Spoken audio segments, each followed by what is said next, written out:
नमस्कार, अस्सलामु अलैकुम। लाइव हिंदुस्तान पर आप देख रहे हैं वीडियो शो दीन दुनिया। मैं हूं इमरान खान।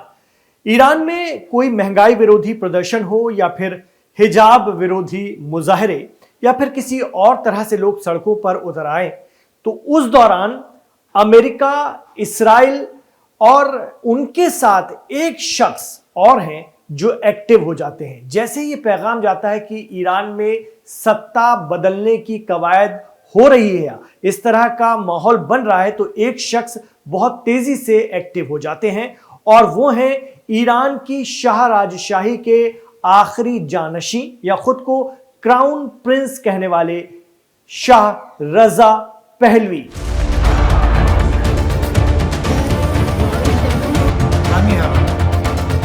ईरान के अंतिम शाह के बेटे रजा पहलवी ने फिर सार्वजनिक रूप से ईरानी जनता से कार्रवाई की अपील कर दी। उन्होंने अमेरिका से पैगाम दिया था कि लोग सड़कों पर उतरें, जहां भी हो सड़कों पर अपने घरों में एक साथ नारे लगाइए। आपके एक्शन के आधार पर आगे का प्लान बनाया जाएगा। इस बयान के बाद सोशल मीडिया पर उनके समर्थन में नारे और वीडियो वायरल होते रहे। पश्चिमी ईरान के अब्दानान शहर में हजारों लोग सड़कों पर उतरे और कई जगह पर खामनेई का पतन होगा जैसे नारे भी सुनाई दिए।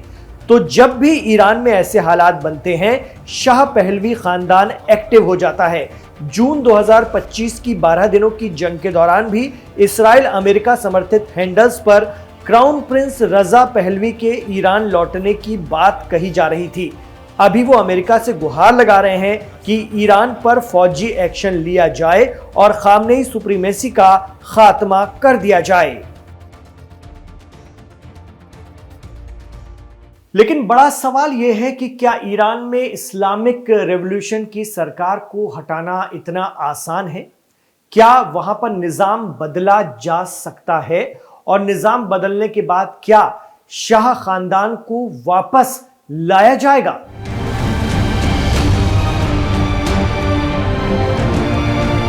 इसके लिए हमें ईरान की तारीख में कुछ साल पीछे जाना पड़ेगा। 9 करोड़ की आबादी, उनमें भी 95% शिया। 1979 के इस्लामिक रेवोल्यूशन के पहले ईरान एक मॉडर्न मुल्क हुआ करता था और वहां की शाह हुकूमत के साथ अमेरिका की गहरी दोस्ती थी।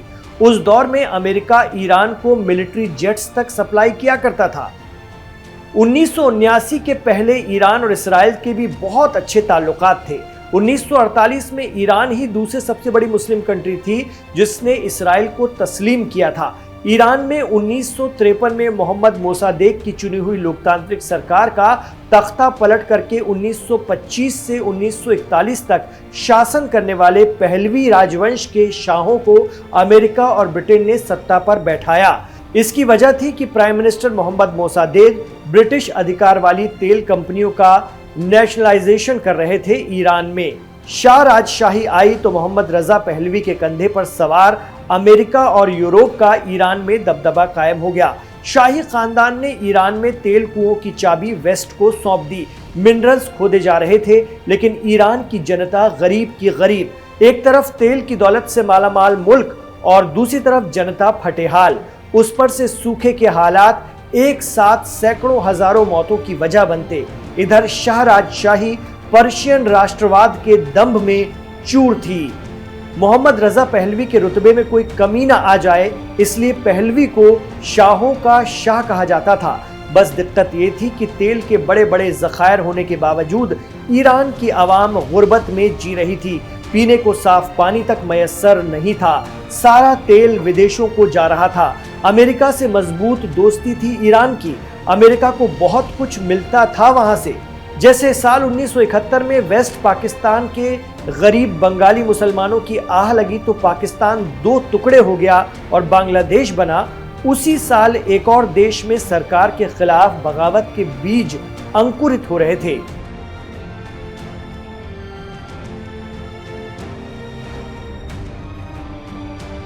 तो साल 1971 आया और वो साल ये था कि उस वक्त पर्शियन जो एम्पायर था उसे 2500 साल मुकम्मल हो रहे थे, पूरे हो रहे थे।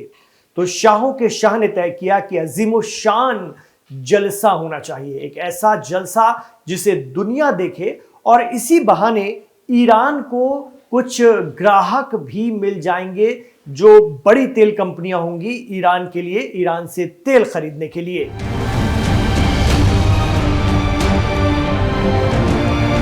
तय किया गया कि कुछ अलग होना चाहिए, कुछ हट के होना चाहिए। एक ऐसी पार्टी, एक ऐसा समारोह जो दुनिया में पहले कभी इतना भव्य ना हुआ हो। भीड़ भाड़ वाली राजधानी तेहरान इसके लिए सही नहीं थी। तय किया गया कि जलसा राजधानी से 600 किलोमीटर दूर उस ऐतिहासिक जगह पर होगा जहां पर्शिया के पहले सम्राट साइरस का मकबरा है।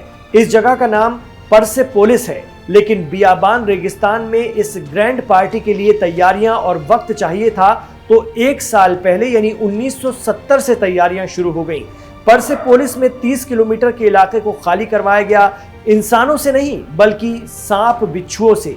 फिर पेड़ लगाए गए, रनवे बनाया गया ताकि मेहमानों के लिए प्लेन सीधे यहीं उतर सके। इससे पहले राजधानी तेहरान से परसेपोलिस तक एक 600 किलोमीटर की रोड बनाई गई। मेहमानों की लिस्ट बनने लगी। 65 मुल्कों के हेड या राष्ट्राध्यक्षों को इस पार्टी की दावत दी गई। जलवा जलाल ये कि साल 1970 से यानी 1 साल पहले से ग्रैंड पार्टी की तैयारियां चल रही थीं। शानदार पार्टी हुई और यहीं से ईरान में शाह राजशाही के दुर्दिन शुरू हो गए। ईरान की आवाम को अखबारों के जरिए जब मालूम चला कि देश भूखा है और शाह अपने दोस्तों के साथ दावत उड़ा रहे हैं, शाह लिबरल होने का दावा करते थे, लेकिन इस पार्टी ने उनकी एक असंवेदनशील या गैर हसास बादशाह की छवि को और पुख्ता कर दिया। लाइफ मैगजीन ने लिखा था, सदी की सबसे बड़ी पार्टी। 3 दिन तक चली इस पार्टी में 65 देशों के हेड और उनके नुमाइंदे पहुंचे। कुल 600 लोगों ने शिरकत की। पार्टी के आखिरी दिन शानदार आतिशबाजी हुई। इस जलसे का कुल खर्चा आया $100 मिलियन, आज के हिसाब से लगभग 5000 करोड़ रुपए।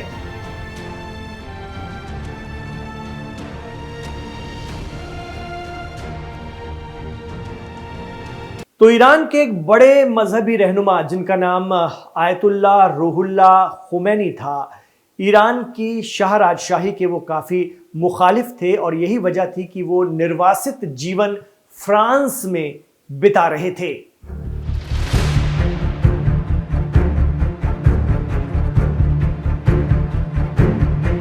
उन्होंने इस पार्टी के बाद शाह राजशाही सरकार के खिलाफ मोर्चा खोल दिया। ईरान में जनता में शाह के खिलाफ गुस्सा बढ़ने लगा। उस पर से वेस्ट या मगरिबी देशों की तरफ शाह के झुकाव की वजह से भी लोगों में भारी नाराजगी थी। लोग प्रदर्शन के लिए जुटने लगे। शाह की पुलिस ने लोगों को जेल में डाला, लेकिन बगावत शुरू हो गई जो इनकलाब में बदल गई। औरतें बुर्का पहनकर सड़क पर निकलने लगीं। बेहद लिबरल और ओपन माइंडेड ईरान में बुर्का ईरान की क्रांति का बड़ा सिंबल बन गया। ईरान की शाही पार्टी के 8 साल बाद 1979 में आयतुल्लाह रूहुल्लाह खुमैनी फ्रांस से ईरान लौट रहे थे, जहां ईरान की जनता उनका इंतजार कर रही थी। ईरान में इस्लामिक रेवोल्यूशन आ चुका था। मोहम्मद शाह पहलवी अपने खानदान के साथ मुल्क छोड़कर निकल गए। उनका एक भाई क्रांतिकारियों के हाथों मारा गया। ईरान में नया निजाम आ चुका था, लेकिन परसेपोलिस की वो पार्टी इतिहास में दर्ज हो गई। 3 दिन के जश्न ने पहलवी साम्राज्य के लिए लोगों के दिलों में बसे भरोसे को तार-तार कर दिया था और ईरान को बदल कर रख डाला। इमाम खुमैनी ने आते ही सबसे पहले इसराइल को अपना नंबर 1 दुश्मन बताया। मस्जिद अक्सा की आज़ादी की जंग का ऐलान कर दिया। मस्जिद अक्सा की आज़ादी यानी फिलिस्तीन के लिए लड़ाई, ये बात ईरान की फॉरेन पॉलिसी का अहम हिस्सा बन गई। उन्होंने इसराइल से सारे रिश्ते खत्म कर लिए। इसराइल जाने वाली फ्लाइट्स रोक दी गई और ईरान में मौजूद इसराइली एम्बेसी को फिलिस्तीन का दूतावास बना दिया गया। इसका नतीजा ये हुआ कि ईरान के इसराइल के साथ साथ अमेरिका से भी रिश्ते खराब हो गए। इतना ही नहीं, ईरान के शिया रेवोल्यूशन के बाद मिडिल ईस्ट की सारी अरब स्टेट भी अलर्ट हो गई कि कहीं ईरान से ये चिंगारी हमारे यहाँ ना भड़क जाए और हमारी हुकूमतों को नेस्तनाबूद ना कर डाले। ईरान की आइडियोलॉजी अरब किंगडम्स को अच्छा खासा नुकसान पहुंचा सकती थी। यही वजह थी कि 1980 में इन्हीं सब अरब स्टेट ने इराकी लीडर सद्दाम हुसैन को ईरान पर अटैक करने के लिए उकसाया। यहाँ पर ईरान को भी समझ में आ गया कि अगर उसने सरवाइव करना है तो उसे अपनी विचारधारा को दूसरे मुल्कों तक भी पहुंचाना होगा। ईरान ये भी जान गया कि उसके और उसके सबसे बड़े दुश्मन इसराइल के बीच ये सारे अरब मुल्क हैं, इसलिए उसे कुछ तो ऐसा करना ही पड़ेगा कि इसराइल से दूर रहकर भी वो उनसे मुकाबला कर सके। इसके लिए ईरान ने शिया आबादी वाले मुल्कों में अपने प्रॉक्सी ग्रुप तैयार किए जो एंटी इसराइल और एंटी यहूदी थे। साल 1979 से जब ईरान में क्रांति के बाद तख्ता पलट हुआ, कुछ लोग जिनके नामों के आगे आयतुल्ला जुड़ा वो लगातार चर्चा में रहे हैं, जैसे Ayatollah Ruhollah Khomeini, Ayatollah Khamenei, Ayatollah Sistani वगैरह। अक्सर लोग सवाल करते हैं कि आयतुल्ला के मायने क्या। हमने एक्सपर्ट से बात की और मालूम चला कि आयतुल्ला यानी अल्लाह की निशानी है। ये एक अरबी शब्द है जो आयत और अल्लाह से मिलकर बना है। आयत का मतलब निशानी और अल्लाह का अर्थ खुदा या गॉड। दरअसल आयतुल्ला शिया समुदाय के यहाँ एक उच्चतम दर्जे की धार्मिक उपाधि है जो कई तरह की विधाओं में महारत हासिल करने के बाद हासिल होती है।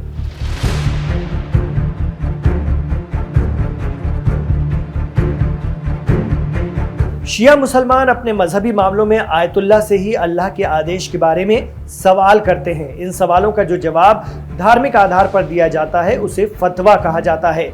एक समय में दुनिया में कई आयतुल्ला हो सकते हैं, लेकिन उनमें से जो सबसे ज्यादा जानकार, समझदार और विश्वसनीय माने जाते हैं उन्हें कहा जाता है आयतुल्ला अल उज़्मा या ग्रैंड आयतुल्ला। आज के दौर में दो प्रमुख आयतुल्ला अल उज़्मा हैं, जिसमें आयतुल्ला खामनेई हैं और आयतुल्ला सिस्तानी हैं। तो ईरान के मौजूदा supreme leader ayatollah Ali Khamenei Shah राजशाही की आलोचना किया करते थे। ईरान में इस क्रांति से पहले खामनेई कई सालों तक अंडरग्राउंड रहे और उन्हें जेल भी जाना पड़ा। ईरान के शाह पहलवी की खुफिया पुलिस ने उन्हें 6 बार गिरफ्तार किया और बड़ी अजियतें दी गई। ईरान में इस्लामिक रेवोल्यूशन के 1 साल बाद आयतुल्ला खुमैनी ने उन्हें तेहरान में इमाम जुमा यानी जुमे की नमाज पढ़ने की जिम्मेदारी दी और फिर 1981 में वो ईरान के प्रेसिडेंट चुने गए। और जब 1989 में आयतुल्ला खुमैनी का इंतकाल हुआ तो असेंबली ऑफ एक्सपर्ट ने खामनेई को सुप्रीम लीडर चुना। तो अली खामनेई इस तरह आयतुल्ला बने और 86 साल की उम्र में ईरान इसराइल जंग में अपने देश की क़यादत करने के बाद उन्हें मुस्लिम दुनिया एक नई नज़र से देख रही है। और ताज़ा सूरत हाल में उन्होंने सीधे अमेरिका के प्रेसिडेंट ट्रंप को धमकाया है कि हम अमेरिका की सत्ता बदल कर रख देंगे।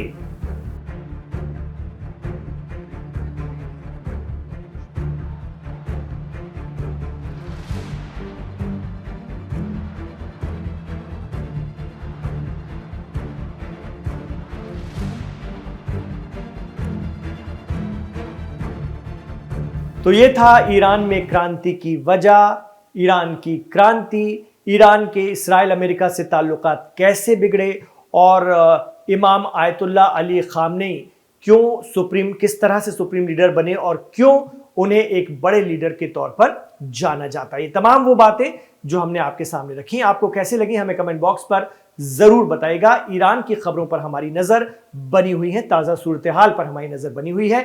वीडियो पसंद आया हो तो इसे लाइक कीजिए, ज्यादा से ज्यादा शेयर कीजिए। इमरान खान के साथ और दीन दुनिया की पूरी टीम के साथ आखिर तक जुड़ने के लिए आपका शुक्रिया। अपना ख्याल रखिए, अपनी दुआओं में हमें याद रखिए।